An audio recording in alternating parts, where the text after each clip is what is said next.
ময়মনসিংহের ঐতিহ্যবাহী ছায়াবনী সিনেমা হলে তাণ্ডব সিনেমা শো চলাকালে কারিগরি ত্রুটির কারণে শুরু হয় বিশৃঙ্খলা। বিকেল 3:30টার শো চলার কিছুক্ষণের মধ্যেই বিদ্যুৎ ও জেনারেটরের সমস্যায় সিনেমা প্রদর্শন বন্ধ হয়ে যায়। এতে ক্ষুব্ধ হয়ে ওঠেন হল ভর্তি দর্শকরা। এক পর্যায়ে শুরু হয় ব্যাপক ভাঙচুর ও লুটপাট।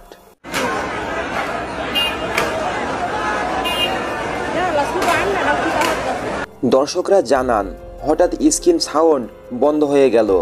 তখন সবাই উত্তেজিত হয়ে পড়েন। এক পর্যায়ে ক্ষুব্ধ জনতা হলের চেয়ার, দরজা, জানালা এমনকি টিকিট কাউন্টারে ভাঙচুর করেন। এছাড়া কাউন্টার থেকে কিছু টাকা লুটপাটের অভিযোগও উঠে এসেছে। ছায়াবনী হলের ক্যাশিয়ার আল আমিন শেখ জানান, জেনারেটরের সমস্যা দেখা দেয়। বিদ্যুৎ না থাকায় সিনেমা বন্ধ রাখতে হয়। এই অবস্থায় দর্শকরা রেগে গিয়ে হামলা চালায়। কাউন্টারে থেকে কিছু টাকাও নিয়ে যায় অনেকে। খবর পেয়ে পুলিশ দ্রুত ঘটনাস্থলে পৌঁছে পরিস্থিতি নিয়ন্ত্রণে আনে।